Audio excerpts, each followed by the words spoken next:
This is the Orange Zone, supported by Northside Collision and Time Warner Cable. Pay attention to the clock. Gillen. Got it! Syracuse wins! Are you serious? Oh, the right guy scored. He deserved it, that kid. Syracuse basketball strikes again. Good evening, I'm Nico Tamuri, and welcome to the Orange Zone, joined by my co-host, assistant coach Adrian Autry. First and foremost, when Dickie V says, "Are you serious?" you know it's serious. And what were you seeing on the bench there? My goodness. You know, my view was a little jaded from where I was at, so I couldn't see kind of the angle or anything, but I seen the ball leave his hand, and I seen the finish, and I just kind of stood there and was like, wow, you know, so. But he had it going last night. It was, you know, I was hoping that we got the shot off in time because he started a little slow. Right, absolutely. that was the thing. It was a little bit of hesitation, then they went. We're going to dive into that in just a moment. Let's take a look at the state of the Orange. Other than a big moment, perhaps one of the best buzzer beaters in history, what does it all mean? Well, it's a huge step in the right direction. Wins at a premium, and this one of great quality. The record 17-12, 9-7 in the ACC. And here's what the Orange can claim that perhaps its peers on the bubble can't. 3 top 10 wins, 6 wins in the RPI top 50. So in my opinion, after this win, even a split of the last 2, you're in great shape. However, you don't want to look at it that way. You want to look at winning as many as possible here going forward. You got to win every game. You just step on the court. You can't get caught up into that. And that's my job, you know, right? Yeah. I'll let you guys do that. And you know, but the mentality is to prepare for the next game and try to win them. You always want to try to win. No question about it, Coach. It is time now. I don't know who we're giving it to this week. The corner forward ACC Player of the Week. John Gillen, Coach, and we saw it against NC State. This guy just has a flair for the dramatic, last night included. He has a knack for making big shots, and he wants to take those shots. You know, the one thing about him, he's fearless, he's confident. You know, he kind of catches a lot of heat when it doesn't go his way, sure. But he doesn't shy away from that, and that's what you love about him. Look at this. I mean, did he call glass? I don't think he called glass, but knowing him, if you asked him, he probably would have said, I knew it was going in. and in that situation, you're somewhere in there, right? Yeah, I kind of took a step back and was just watching everybody run onto the court. I didn't want to get ran over, so. That's amazing. And, I mean, listen, it's the 3rd time the fans have rushed, but this one, it was truly special, not just because it's Duke, one of the Blue Bloods, a blossoming rivalry with you guys, but because of what's at stake here. It's really, like I said, a huge step in the right direction. Definitely, no question about it. The timing, the game, the shot, everything, and what's on the line. You know, it definitely was. You know, it was one of those moments. It's one of those great dome moments. Absolutely. In fact, Coach Hop, we'll talk to him in a little bit. He had an opinion on that. And the East Syracuse Orange Chevy Play of the Week. Listen, you're a point guard, Coach. We know what the play is. But what does it take? This mentality, just saying, whoa, there's 3 seconds. I got to do something. You're a point guard. Is it that point guard mentality? Or? Yeah, I think, you know, at the end of the day, you know, when you get the ball, and he did a good job of locating the clock and time, and that's when he kind of, you could see when he first got it, he started slow, and then next thing you know, he just pushed it like, oh, I got to get this shot up. And I think the one thing about it is that he wanted to get a shot up. We didn't get a shot up against Louisville in regulation, and then our last game against Georgia Tech before that. So I think he was very determined to get that shot up. You know, and one thing about it, too, is as the fans rush now again, but, you know, listen, we're talking about Duke. They're long. They're a good team. Number one, on defense, you made a stand, and then John hits it again, like triple team, basically. You know, that last minute or two was unbelievable because if you watch the game, John did an unbelievable job of moving his feet and making Kennard take a tough shot and then turn around and hit the big shot. So, you know, that was just a great, you know, possession, a sequence of offensive defense on John's behalf. You know, and one thing about it, when you really look at it, is that, you know, yes, John hit the big one here. He hit the big one against NC State, but there was Tyus against Clemson. There's been so many big shots by different guys this year. It's almost like you can get the ball to whoever, and there's a really good chance it's going to go in for the win. I mean, we have a good team. We have 4 or 5 guys that can really score the basketball at any given time when called upon. You know, again, Tyus got it going. You know, if Tyus didn't get it going without John, you know, we wouldn't have been in that situation. So Tyus was really huge for us making a stand in it. You know, it was, like you said, blow for blow. And Tyus was a big part of that. He made some huge shots for us last night as well. You know, I have to ask, and certainly there's things that are talked between coaches and players that will always stay between you guys. But what was that atmosphere like in the locker room after a win like that? I mean, clearly excitement. You know, these guys know. It's, you know, we know, everybody knows what's at stake. And, you know, it was excitement. and you know, you enjoy it. You know, you work hard. You know, they won a game. You know, and now have fun, enjoy it, and then when we get back to work tomorrow, to get ready to prepare for the next game. Definitely, and I want to touch on Tyus Battle because you mentioned him, and maybe he's not in the headlines today because he didn't hit the buzzer beater, but there was probably a good 3 or 4 shots he hit that really kept this as tight as it was to allow that situation at the end. I mean, it was a heavyweight fight, and Tyus was standing blow for blow. They would make a play. He made about 3 or 4 shots, you know, in possessions in a row where they were huge shots that we needed them.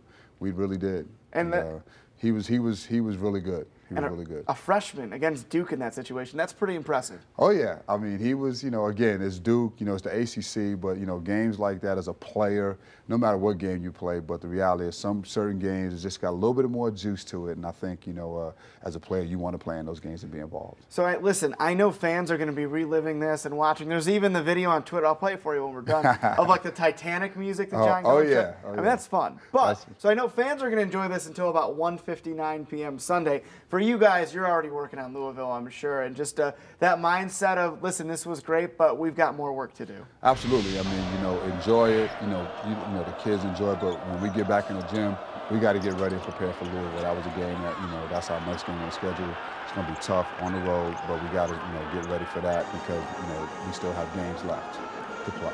No question about it, Coach Autry. We're just getting warmed up here. I hope you saved the vocal cords a little bit from last night. I did. We have so much more to talk about, including Coach Hop will join us from the Mello Center when we come back. You're watching the Orange Zone right here on FBC3. It is time now for the full court press with Coach Hop. And Coach, first and foremost, have you gotten any sleep? My goodness, what a finish last night.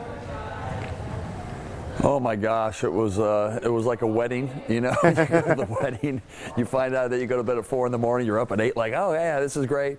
You know, it was one of those great classic games that I just love to be a part of, and so much drama all the way to the end. Just a great college basketball game, and you know, it kind of, you know, you saw so much with you know, with the Pearl honoring this year with that last second shot at half court versus BC. Kind of brings you back to that place. The game meant so much, and such a great team, and the shot. I mean, at the buzzer. I mean, we watched it about 10 times, and as 1.1 goes, the ball goes. I mean, it's just, you know, it's what you live for when you do this thing. So just really excited to be a part of it. I was just going to say, you mentioned last night that it's right up there with that Pearl BC shot. I mean, and we're watching it right now. Just take us through that. What does it take for that situation, 1 second left, to make that shot? And what does it mean for you guys? Well, I think the thing is, you know, coach always believes in never calling timeouts, especially at the end of the game, and really pushing the ball, get it to your point guard. John did just that. And when he got it, he kind of stopped. And I look at the clock, it's like 5.6 seconds, like, go, you know.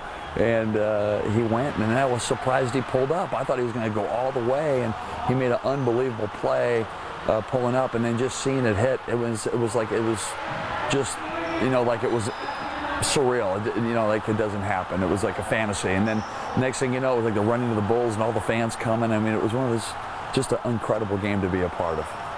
And that's just it, too. You know, we mentioned that there's been shots like this throughout the season, whether it was Tyus against Clemson or John against NC State. What is it about this team that they're just never out? And when there's 5 seconds left and it's a tie game or you're down by 1, you almost have this feeling that something special is going to happen.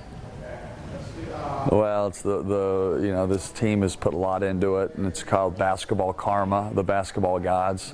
You know, we had a little rough patch at the beginning, but they just kept working, really working, everybody. And, you know, these guys have, you know, come from behind, always fighting, never getting, you know, saying can't do it or giving up, and they just keep making plays. And, I mean, John Gillon, I mean, what can you say? And then Tyus Battle was terrific. Tyus Battle made some incredible plays. And I'm just so happy for the team. You know, these guys have been fighting back, scratching, clawing. We came up short in the last couple, and to get a game like that at Duke and see the crowd come out like that, and seeing Mike Tirico and some of the great alumni there, Dave McMenamin, and it was just one of those great moments in sports, and especially Syracuse history. No question about that. And certainly this is always a confident bunch, but to get that win over a really great Duke team in that situation, how much does that help you guys going into the home stretch of the regular season and ultimately the postseason? Well, anytime that you beat a top-ranked team in any type of fashion is an incredible thing for our resume. And I was going through some of our stuff last night, and we've played 18, top 100 teams, and we've played 12 games where the RPI was 50 and below. So our schedule's been incredible. Our league is brutal. And all you can do is one game at a time. And this team came out after losing a couple in a row, 3 in a row, and going out and just playing an incredible game, coming from behind again and making play after play. Our defense really locked in at the end. We made some incredible defensive plays against Duke is one of the best teams in the country. They're preseason #1. They've got talent all over the place. They've got incredible shooters, and our guys really did a good job defending them. We didn't do a great job rebounding, but when we had to get it, we got it. And these guys, Tyus and John, Torian, these guys all made plays. It was an incredible game. So that's the 3rd time this year you've been on the sidelines. I guess maybe 5th if you count the road wins over Clemson and NC State, where you've just been on the sideline and either a sea of people from the crowd or your mates on the bench there kind of just rush everybody. What's that like when you just see a shot like that and then you're just in a sea of people, whether it's fans or your teammates and fellow coaches? Well, the reality of it is what you realize is it's such a fine line between winning and losing. There's a team in the league that's lost 6 games by 8 points.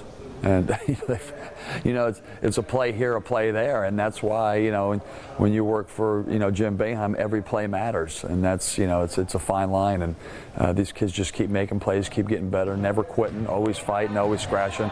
But to be part of that and to see it go in, it's like, name of the Padre Espiritu Santo Amen, like this, and everybody's rushing the court. That's the scary part, is you see the people who run the carry down walking out and holding people back, and what are they going to do? There's one guy, there's 50 guys running at him with a 4.40. That's not happening. Listen, to be part of that and to see the crowd and watch it on ESPN when you get back, and you're calling recruits, you're doing all that stuff. It's just great for the program, and that's why you go to school to have those great experiences and to see the whole floor. It was like a sea of ants. It was just an incredible experience. So to be a part of that, to see that, it shows you why Syracuse is such a special place. Hit the nail on the head, Coach Hopkins. As always, we appreciate your time and best of luck on the road at Louisville on Sunday. Thank you. All right. Coach, I got to ask you there. One of those things, too, when you really look at it, and we were watching the video, you're so busy with the game. Is it fun to kind of relive it and watch some of that video we've been playing here today? Well, I think it's definitely, reflecting on it and watching it, because when you're in that moment, you got a lot of emotions going on. You don't know if you're going to win. You're trying to make the winning play. But when it's all over with and you get a chance to wake up in the morning or after the game's over and watch it, it's a pretty amazing thing to do and watch, and you appreciate it. Absolutely. And Coach Autry, we're going to make you watch it one more time if that's okay when we come back. But first, they're the best backcourt in America. Alexis Peterson, Brittany Sykes. Matt Halsworth sits down with the SC women's basketball team, 2 of their stars, when we come back. And like I said, we have to look at that shot one more time. Coach Autry takes a closer look when we come back. You're watching the Orange Zone right here on NBC3.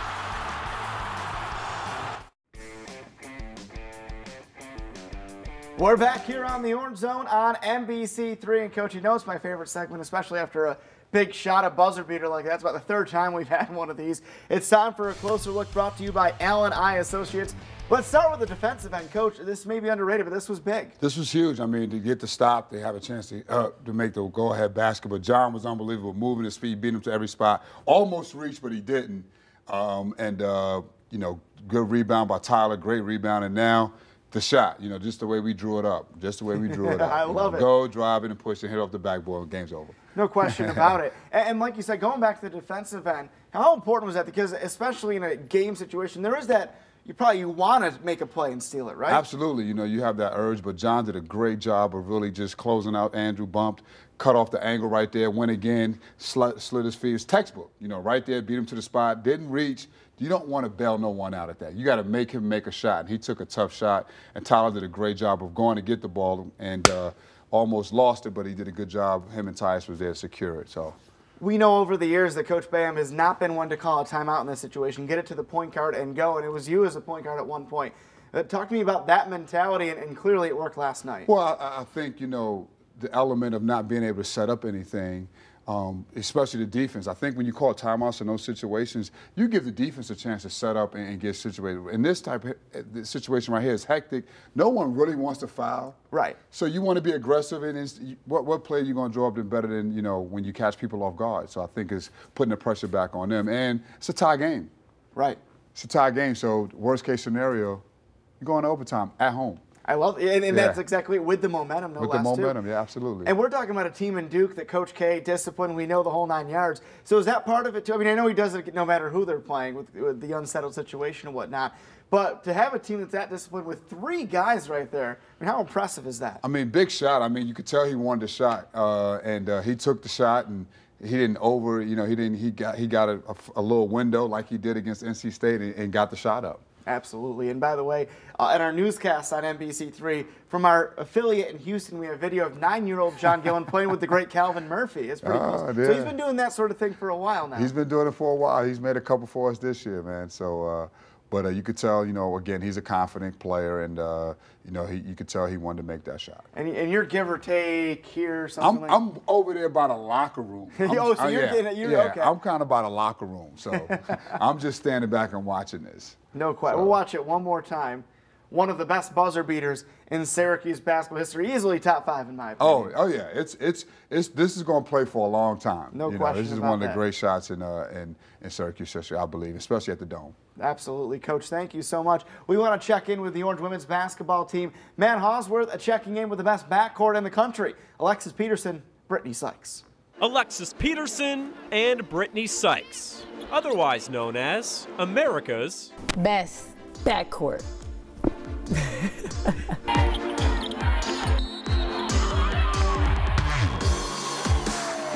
We laugh, we joke, we hang out, like we do all the things that, good teammates do, and we have a good relationship, and we consider each other as family.